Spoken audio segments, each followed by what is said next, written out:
Hello, this is Ben Wade with the CWCB staff, and this video is how to apply for WSRF, Basin, and statewide funds. As always, when you're applying to any CWCB grant program, it's always good to go to the CWCB webpage and just take a look there. There may be new guidelines as WSRF has now. It'll give you a link to the portal. There's some documents that we'll need to upload to the portal that are found on there. And then just instructions on how to apply and contact information.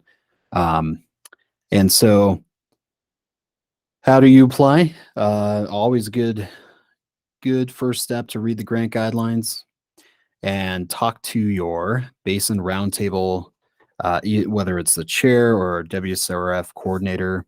That's found. Their information is found down here. So after you talk to them and they let you know to go ahead and start an application, you'll come. If you haven't set up your account through the CWCB portal, there is a link to do so. And that link looks like this. Their page looks like that, rather, where you can select grants and loans, and then you'll fill out your organization details, contact information, and then be able to review it before you hit submit. That request does come to CWCB staff, and we'll get that. We will get that set up for you, and an email will be sent to you with your username, password, and you'll be able to log in. And here's what the login page looks like. And I would suggest bookmarking this so you can get to it at your convenience. And so once you log in, the little home page, if you will look like this. And to get started, you'll click on that button to apply for a grant or loan. And then here is where, if you have been in the portal before and have applied to different programs, you'll be able to see all the applications that you filled out, what the status is, what the grant program is, and day when you did it. If you are new, obviously this is going to be blank. And so to apply for a Basin and statewide request, we are going to click on this blue new application button. We're going to click on grant application. And before we move any further, it's going to ask us which grant program we're going to apply to. Here is the Basin only request, or application rather. And if we are requesting statewide and Basin, we're going to click on this this application here and select create. And of course, we need to assign a contact for this application. And as always, anytime we see this red asterisk, that means that this is required and we can't move any further until this is filled out. So we are going to go ahead and assign a contact to this. If you noticed, we can actually add a contact person. If we hit assign, instead of hitting assign, we can actually add a new contact. All right, so after we have selected our contact person, we are going to select our agency information here. And so please fill out these other fields as best you can. Some of these don't apply to all agency types.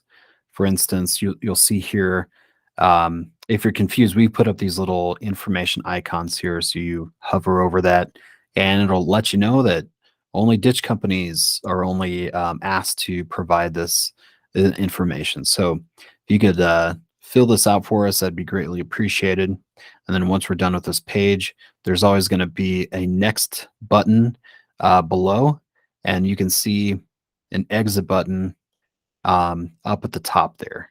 So we'll go ahead and hit next, and we are going to share what our statewide request is. And the reason we were asking people to read the guidelines, because they do change over time. And so with the recent infusion of statewide funding, we are funding projects that fall into one of these two categories, either aging infrastructure or drought resiliency. And again, the explanations on both of these are found within the grant guidelines. So go ahead and take a look at that.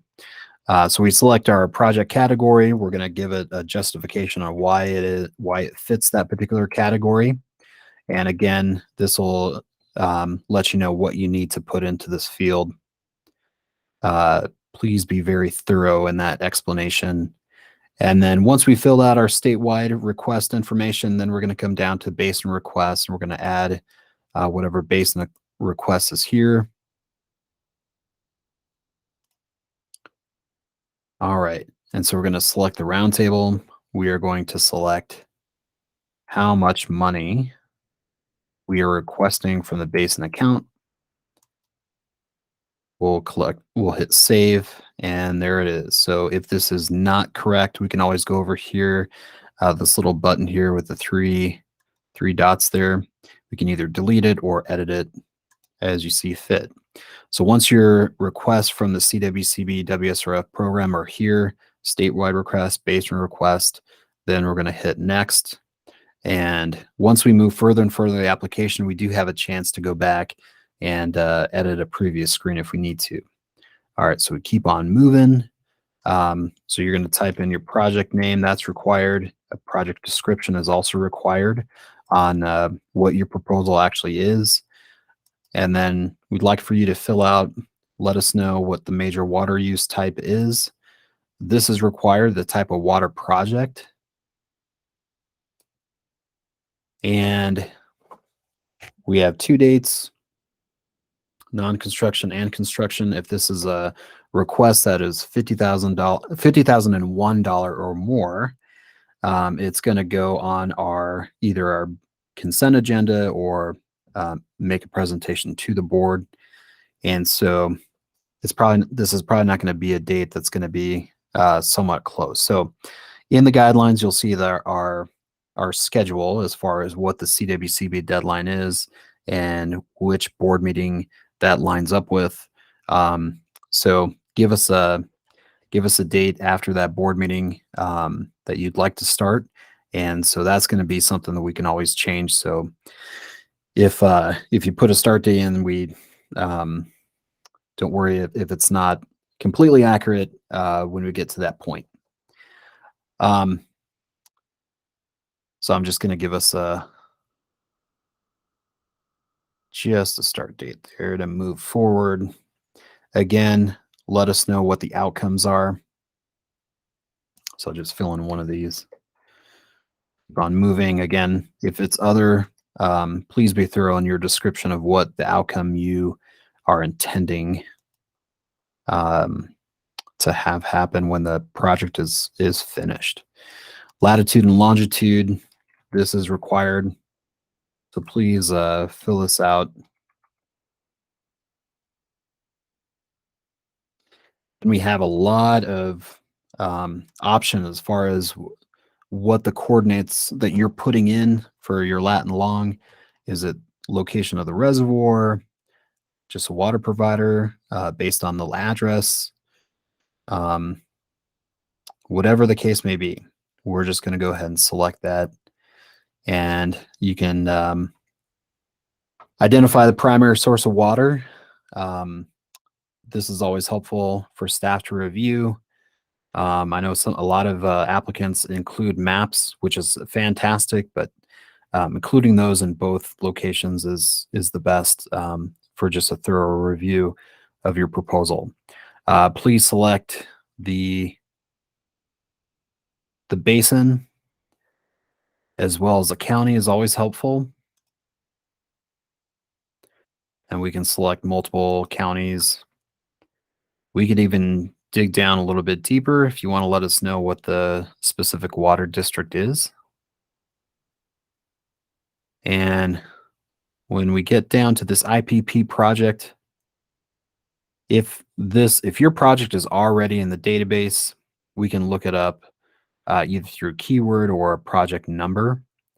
And if it's not in this IPP project list, don't worry about it. We'll just go ahead and select next. All right, now we get to our financials pages or page. Applicant cash match and in-kind match. This is where you as the applicant let us know what you are providing to the project. And my example may not match the match, if you will, but just to get through this. All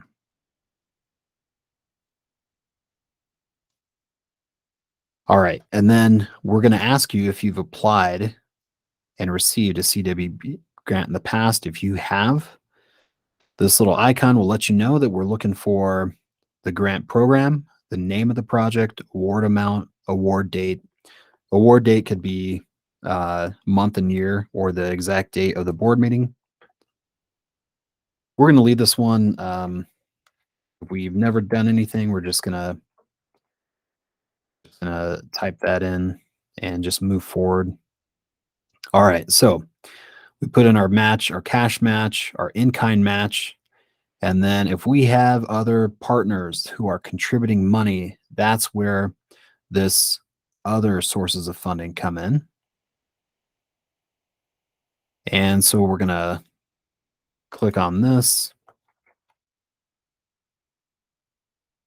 type in their organization name, how much money that they're contributing to our project. Let us know, and you'll have to let us know if this is pending or if you've already secured this amount.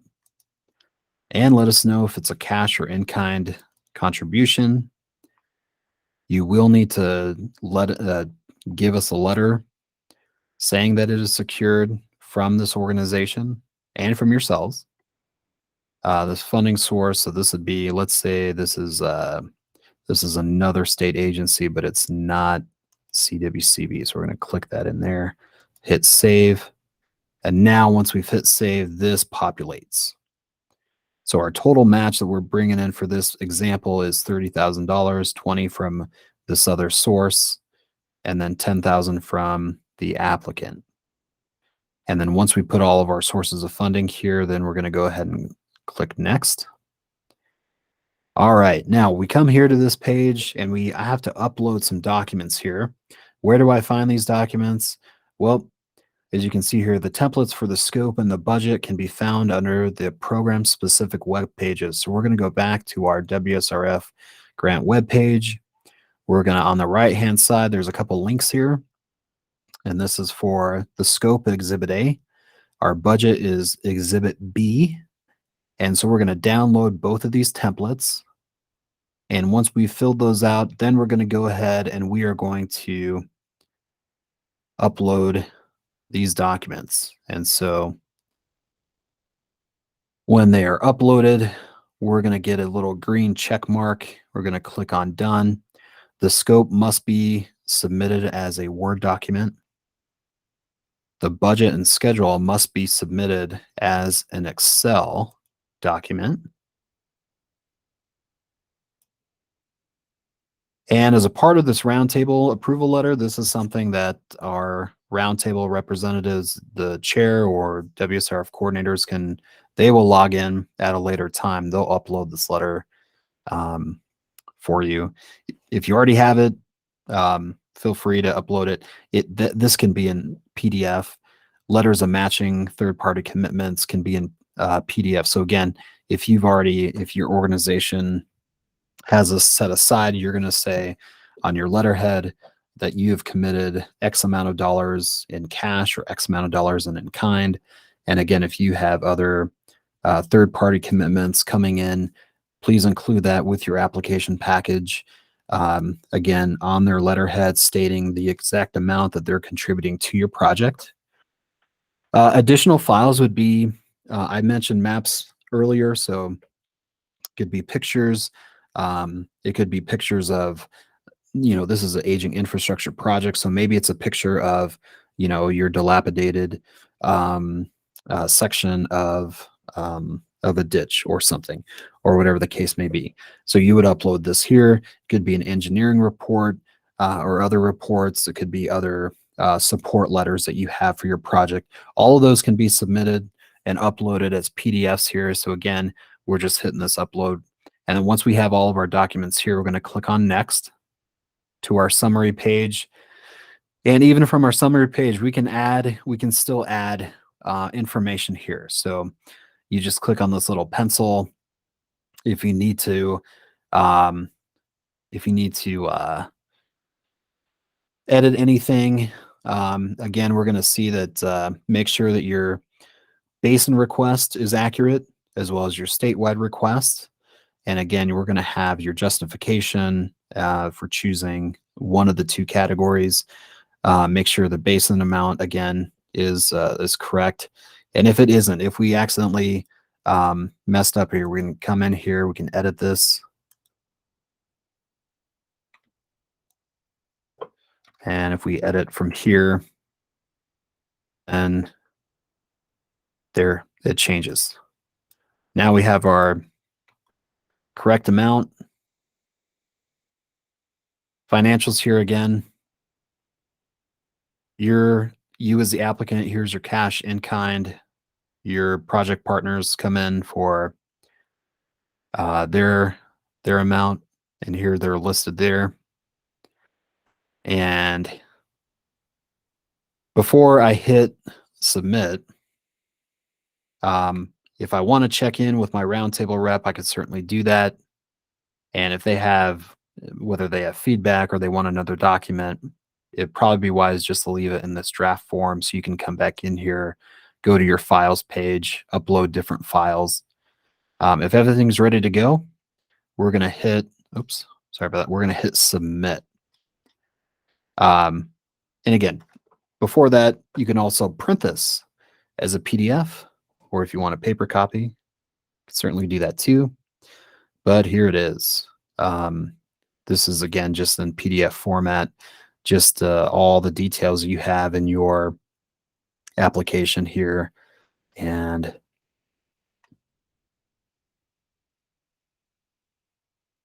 close out of that. And we're going to exit.